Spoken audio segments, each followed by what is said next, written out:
Rebound Nebraska. Huskers have it. 9 seconds left to go. Well, across the timeline to Price to Traeger. Layup. Yes! Yes! It's good. 2.2. It's good. 2 point. Long shot. No good. With 2.2 to go. Handed the ball. Gets it in. 2 seconds.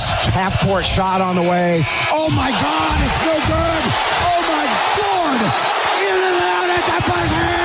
Nebraska to the Sweet 16. It is a miracle finish for Nebraska. And it was destined to happen. It was destined to happen. Nebraska's going to the Sweet 16. A half-court miss by Tanner, and it was halfway, 3/4 of the way down. It popped out, and I have never broadcast a game like this in my lifetime, and I've done this since 1973. All right, welcome to M&M Sports Podcast number 75. Now, not much to talk about today, Brian. Pretty boring right now. Yeah, pretty quiet time in the sports world, I'll say, for sure. No, sarcasm on that one. Nebraska has finally done it. They won that first game, and then they turn around and win a thrower last night against Vanderbilt. Safe to say that weight that they have carried on their shoulders since the initial NCAA tournament began almost 90 years ago is now gone. That's over. Unbelievable. We've talked all season long that essentially we just wanted that first win. Yeah. I was okay if we won that first game and we were done. Sure. I could live with that. Everything else, what would you say, would be a bonus from here on out? Oh, for sure. 100%. Yes. 100%. Does that mean that, that we're content, maybe in a way, but we know that we're good enough that we can keep winning? It's just to get that first win out of the way was such a relief, and anything they do, anything they accomplish from here on out, like I said, is just one more thing. Reminds me of the Royals in 14 a little bit. Yeah. They got that big wild card win, and then they just rode that wave of momentum as long as they could. Kind of took the world by storm, so to speak. Yeah, just playing with somebody else's money at this point. Right. That first win the other night was, or the other day, it was just a sense of relief. Exactly. But the game last night against Vanderbilt, this is a great Vanderbilt squad. This team beat Florida, who's a number 1 seed in the SEC tournament, and they beat them by 17 points. So this is a solid squad. Solid is a great word. As far as the first game, I was fortunate enough to be there to see that first Husker tournament win ever. It was a great atmosphere, great environment, and Nebraska most definitely made their presence known. I would guess upwards, I don't know, probably 12,000, 13,000 fans dressed in red, going absolutely nuts. Oklahoma City, great host, great place to go watch a basketball game. I just was reading this morning on the metrics of the tracking of ticket sales, and they said roughly they thought about 85% of that place was Husker fans. Yep. And over 70% of the tickets bought on the secondary market were considered from Nebraska fans. Exactly. So, unreal. Yeah. Nebraska, much like the team did against Troy, Husker fans imposed their will as well. Yes, that's in a great positive way. Just a great experience. And Kent Pavelka comes to mind as far as Husker fans. They deserve this in general for all the years of suffering that Nebraska fans have gone through as far as basketball goes. I'm just going to do Hoiberg, his record here, just to kind of put things in perspective a little bit. Coach Hoiberg in his first season, 7-25 and 2-18 in conference play. Next year, 7-20, 3-16 conference record. 10-22 and 4-16 And then that fourth season is kind of when things start to shift a little bit. 16-16 overall, 9-11 in conference play, and then 23-11 in year 5, 12-8 in conference. They get to the tournament and lose to Texas A&M in that first round game. Last year, we know 21-14, a disappointing 7-13 in conference play. But as we all know, they go to Vegas, they win the crown, and I think we can all agree that has attributed to the success that they've had this season. Oh, for sure. That gave this team that confidence that, they could play on the big stage. Yes, it's the crown. It's not the NCAA tournament. But they found a way to win 4 games in a row out there against some pretty good competition. Yep. And, they parlayed that into a great start for this season. Exactly. And then this year, the best season in the history of Nebraska basketball. 28th win yesterday. And it's not over yet. This ride's not over yet. They will face either Florida or Iowa. Thursday in Houston. Time yet to be determined. Yep. So, Florida or Iowa better be ready to play because I guarantee you Nebraska will be. Here's a question for you. The trip to Oklahoma City, 5.5, 6 hour drive, a little further to Houston. Will Husker fans travel to Houston? You know they will. I think there's no doubt about it. You know they will, Brian. Yeah. Best fans, as far as following their team. Every sport. Yeah. Unbelievable. And like I said, I want to go back to Kent Pavelka, a guy that's done so many Husker basketball games. Happy for that guy. As far as fans go, he is, I feel like, their number one fan, advocate, however you want to phrase it. And you can he deserves it. And you could see it like in the post game. He's high-fiving the kids. He's part of this he's part of this record-breaking run. Exactly. As much as the players are. For a guy his age to bring the energy he brings every game, that in itself should be appreciated and respected. Yeah, very commendable for him to stick around through all the lean years. And congratulations, like I said, to Coach Hoiberg and staff for hanging in there based on, those first few seasons. It was rough. And Nebraska hung in there, and they let him do his thing. They didn't run him out of there. They believed in what he could do, and he's doing it. He's doing it right now. And now expect this program, and it's already been brought up, but expect this program to have a little more money infused into it. This is sustainable. This is only the beginning. Absolutely, he's building it. He's Absolutely. building it right now. Yep. Absolutely, I couldn't agree more. This is the second time that Coach Hoiberg has taken a team to the Sweet 16. Back in the 13-14 season, he took Iowa State there. They fell to the eventual champion UConn, but this isn't uncharted territory for Coach. He has been there. Sure. As far as the great game that was that Vanderbilt game, it was a team effort. Just looking at some numbers here. As far as team stats go, Nebraska shot 55% to Vanderbilt's 41%. Vanderbilt 13 of 37 from three-point range. Nebraska 9 of 19. Free throws, this was a big one. Nebraska 7 of 10.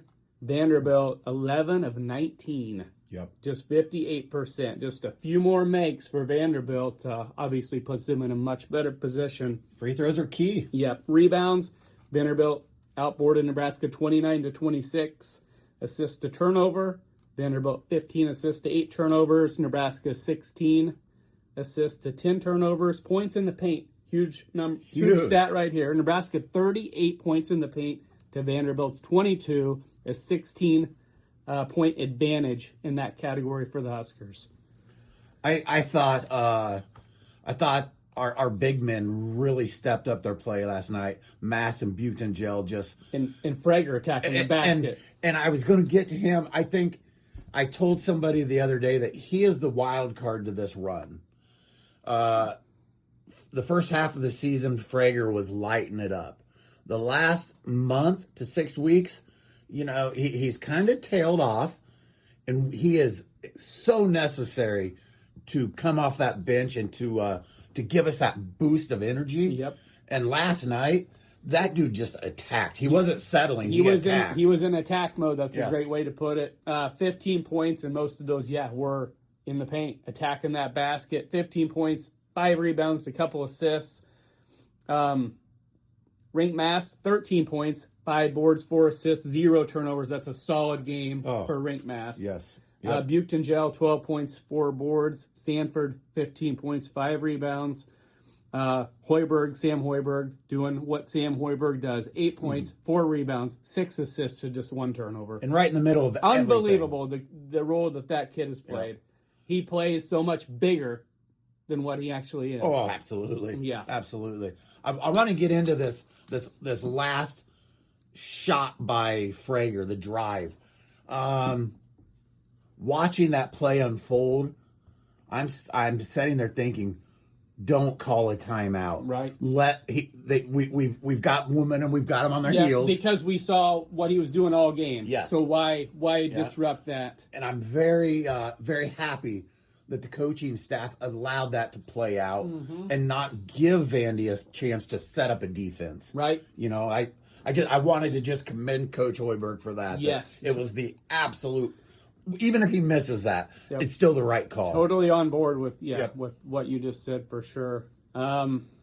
Jacobson struggled last night. Yeah, he did. But that's where your teammates come in and they pick you up, and that's what they did for him. Yep. So, Tyler Tanner for Vanderbilt, you got to give that kid credit. He had a huge game, 27 points. He really kept him in it when things were looking rough for him. Hell of a game for that kid.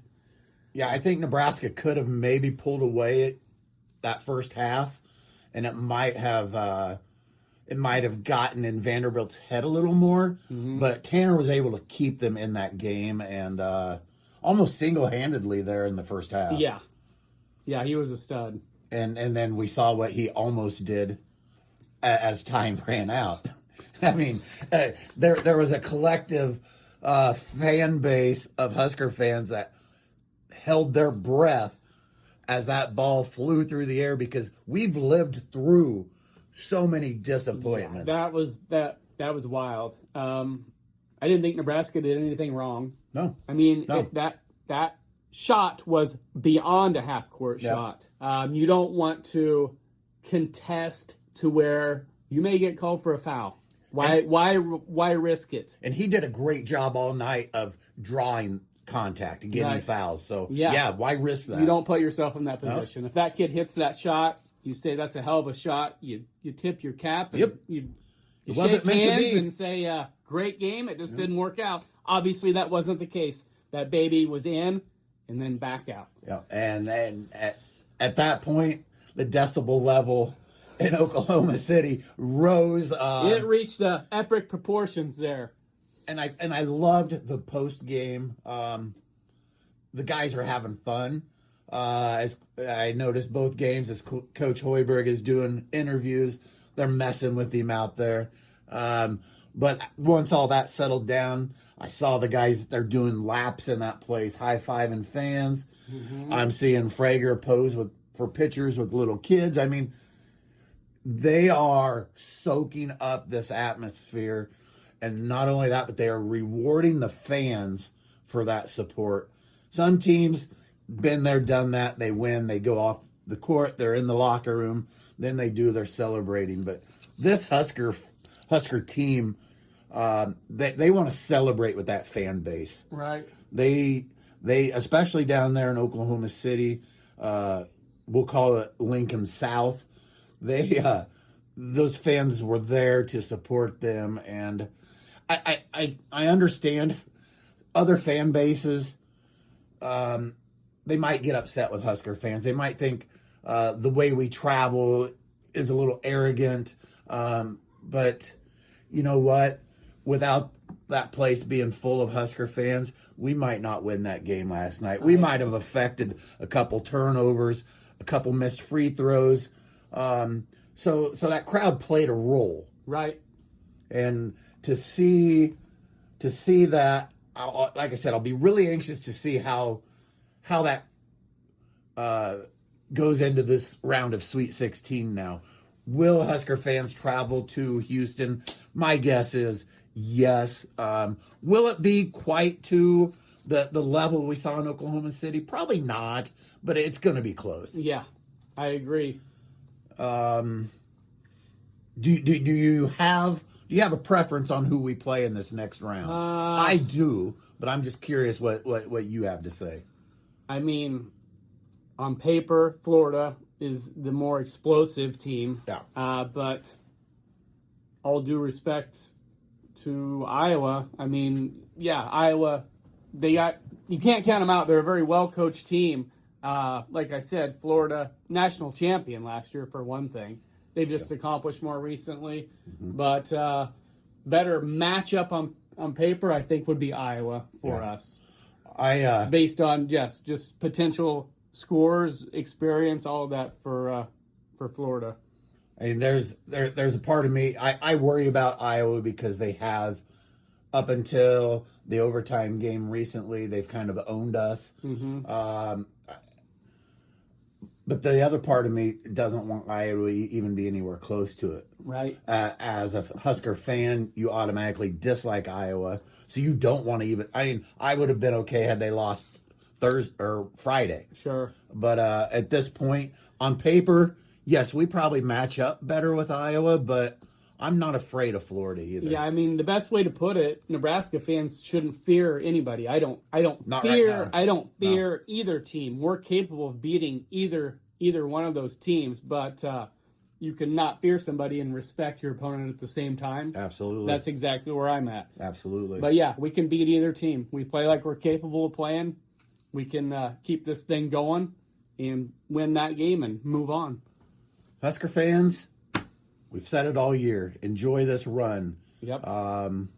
It truly is history in the making. We've seen Nebraska teams make this tournament that should have gotten wins in the past. It didn't happen. This year's team is different. This year's team is a team. This isn't a one-man show, a two-man show. This is a team. Thursday comes around, take the day off work. What if it's a day game? Whatever you got to do, but get in front of that television, throw on your Husker red, and just support this team because it doesn't come around all the time. I know Eric said it's sustainable, and I fully agree with that, but we've never seen it. I'm enjoying every second of it. Damn right. Okay, we were talking about that Iowa-Florida game, Brian. Right now, Florida is a 10-point favorite over the Hawkeyes. That game will be this evening at 6:10. So, I mean, Las Vegas is saying pretty sizable favorite. Yep. So when you were asking me who would I rather play, just based on point spreads, like I said, explosiveness is just as far as team scoring and potential in general. Yeah, it would be Iowa for sure. Yep. 10-point dog this evening. Iowa is, but like I said, a very well-coached, smart, disciplined team with a stud in Sturts. Yeah, that kid can take a game over. Don't count the Hawkeyes out in that one. Exactly. And just looking at some other games today, to this point we were talking, everything's for the most part gone as expected. Yep. Not a lot of big surprises thus far. Other games today, Iowa State possibly playing without Jefferson is a 5-point favorite over a Kentucky team that had a dramatic win the other day, banking in a 35-footer towards the end of regulation to send that baby to overtime. So they literally survived and advanced. Yeah. That's the name of the game this time of year. Yeah. It's called March Madness for a reason. Exactly. You never know what's going to happen. So you just sit back and kind of enjoy it. Yes. Other games, how about Patino versus Self later? A couple of big-time coaches right there. Patino with a couple titles, one with Kentucky, one with Louisville. Now he's working his magic with St. John's, going against Bill Self, KU team. Obviously, Self has a couple titles. St. John's a 3.5-point favorite in that one. Yeah, that'll be interesting to see how this game plays out. We know that both of these teams their rosters are loaded. For KU, it honestly, it just kind of depends on which version of Darren Peterson shows up. This kid can take over a game, but there's certain games where he's kind of just taking the back seat. So, it should be one hell of a heavyweight fight. Yes. Texas Tech and Alabama this later tonight. That's a 1-1 game, so Vegas is saying very even matchup there. And here's a couple of big-name basketball schools. How about UCLA and Connecticut squaring off? A lot of national titles between those two. I just as a member of the Big Ten Conference, I'll be rooting for the Bruins here. How about a couple personalities in that coaching matchup with Nick Cronin versus old Danny Hurley? Yeah, sometimes the coaching personalities outshine the players that are on the court, right? I mean, those dudes get the most out of their kids. They do. UConn a 4.5-point favorite in that one. Tennessee and Virginia, that's a pick'em game. Another even matchup according to the experts in Vegas. And then Arizona is a 12-point favorite over Utah State. Biggest number on the board today. I'm going to say something that may be unpopular. I feel like Arizona is overrated. I don't think they're quite as good as what they have shown. I'm probably 99% wrong here, but they got a great draw. I don't think they'll have any troubles here with Utah State. Set up a good matchup against a pretty solid Arkansas Razorback squad. Yeah, and they got a pretty fair coach in John Calipari. Yeah. He'll have them ready. Been there, done that, right? Exactly. Yep. But that's what's on the slate for today. And, after today, obviously, we will be down to our Sweet 16 with Nebraska being a part of it. Which I never thought I would say those words, but again, this team just deserves it. Right. So, like I said, enjoy those Thursday, Friday games because there's going to be some great basketball. You shouldn't have to look for anything to occupy your time. Well said. Let's switch sports up here a little bit, Eric. Let's move on to Husker spring football. This was Coach Rule moved the timing up a little bit this year. I kind of almost think it was done strategically so that a little bit of this would fly under the radar, so the team may not have quite as much attention on them. And with our basketball team this year, it's worked. The news cycles have focused more on the basketball and not what has gone on with the spring football program. As we know, they're only allowed 15 practices in the spring, so you don't get a whole lot of time with these guys. But another thing that wrinkle that Coach Rule threw in this year is they moved their practices back to the afternoons. The previous years they've done them in the morning, but they have moved them to the afternoon. Basically, they say it promotes better recovery and it mimics travel demands with the Big Ten a little better. But what are we seeing so far? There's a few battles that we're going to see play out, and some may be decided in the spring. Some might not be decided till fall camp breaks. Sure. The quarterback room. We have a pretty solid quarterback room, I feel like. We brought in UNLV transfer Anthony Calandria. In my opinion, he's the front runner. I'm going to be shocked if this kid isn't taking the snaps when fall camp breaks. Right. He brings something to the table that Dylan Raiola did not or could not. This kid can scramble, which is huge, but he also possesses the capability to throw the ball. We saw TJ Lateef get a brief chance at the end of last year with the injury to Raiola. As much as I like this kid, I don't think he is the future of Nebraska quarterbacks. And Dylan Daniel Kalen. Spent a year at Nebraska, redshirted, never saw the field. Transferred to Virginia. He's back in the mix this year.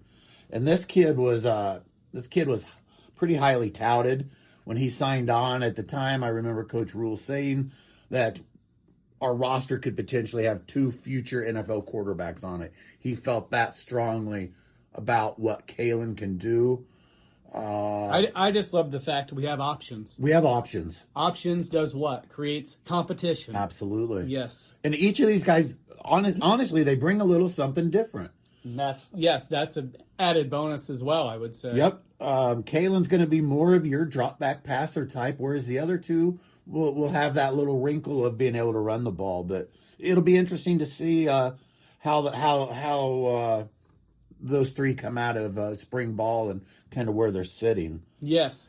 Another position that I'd like to touch on real quickly is the running back room. We didn't go out and get anybody in the transfer portal to take over that void left by Emmett Johnson. Mm-hmm. Is that a good thing? Is that a bad thing? I don't know. I would have felt really good about getting a proven commodity in that position. But true freshman Jamal Rule has been turning heads. Say he's put on a little weight. He has shown that potential for some big plays. We also have a couple guys that are back in the mix. Will Mekhi Nelson or Isaiah Mosey, even Quentin Ives, will they use this, as you already said, this competition? Will they use this to make themselves better and maybe finally assume that role? Or will it go to the freshman Rule? Another great...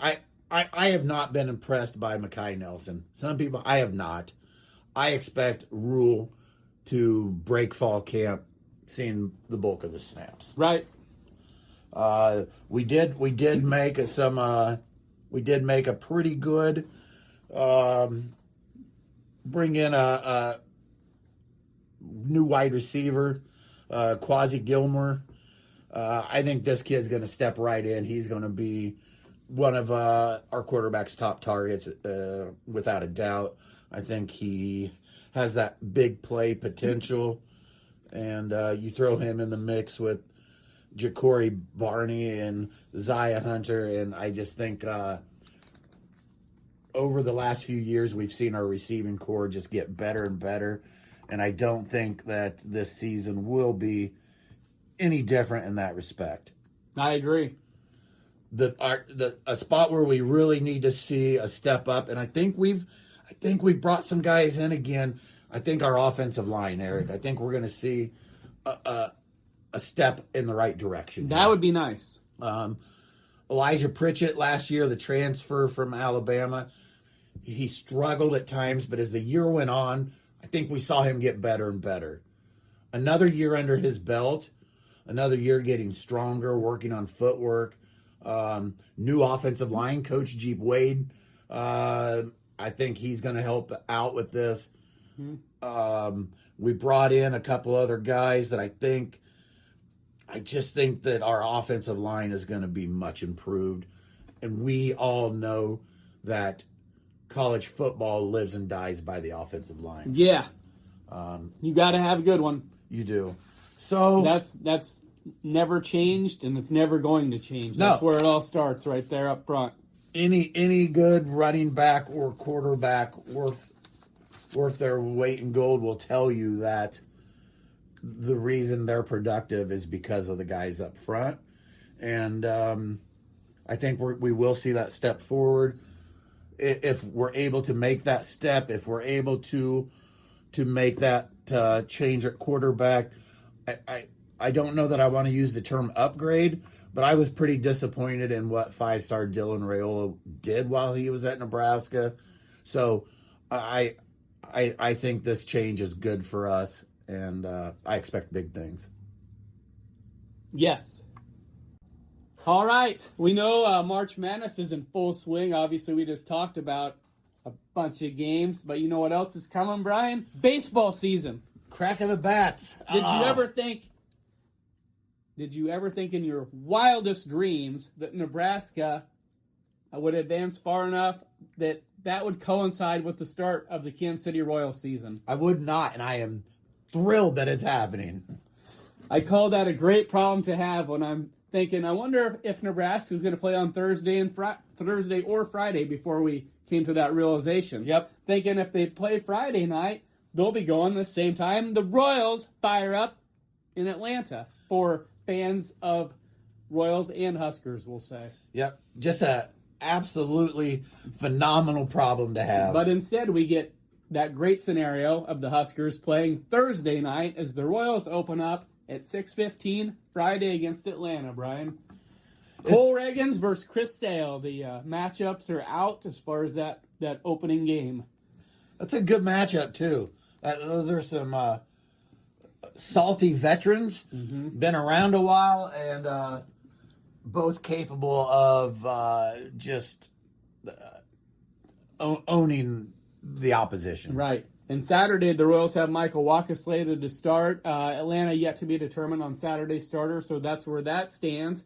And I'm thinking if the Royals could get the production that a lot of their players had during the WBC, boy, we'll be in great shape. That's what I was going to say, the same thing. If we can carry that over, we know there's doubt out there. We've seen it in the voting. We've seen it in all of this. It's time Mikael Garcia gets his due. See, that's the one that comes to mind. He gained just a little more confidence. Yep. He already plays with a ton of confidence, which is great.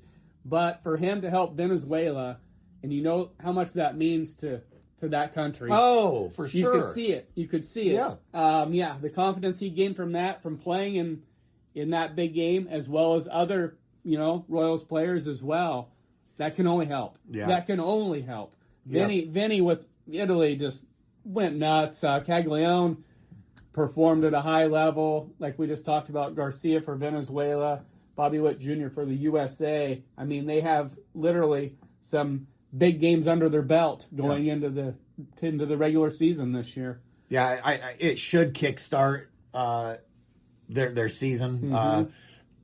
Getting like you said, those meaningful games. Getting them under your belt before the season starts. Right. We all know the offense is usually a little behind pitching at the start of the season. But getting these games played now, where they've seen some of the world's best, it can only be a bonus for these guys. Exactly. Roster right now, Sal and Carter Jensen are your catchers. Vinny at first base. India, second base. Shortstop, Bobby Witt Jr. Third base, Mikael Garcia. Outfielders, Kyle Isbell. Caglione, Isaac Collins, Lane Thomas, and Starling Marte.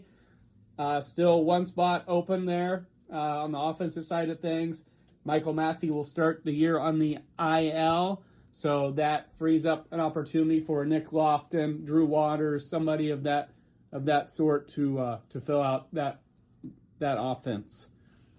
Yeah, most of these spots are done. They've been solidified, but yeah, we're gonna see a couple things here right at the end.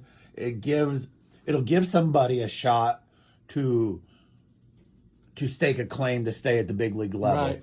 If they take advantage of that, that's great. If not, they'll head back to Omaha. If they have options available. Sure. I believe I sure. read where Drew Waters does not have any options left, so that might mean he has an advantage of making that big league roster if they're not ready to give up on him yet. Yeah. If a team, if they're not quite ready to cut ties and let him see if he can clear waivers, that would probably definitely bode in his favor.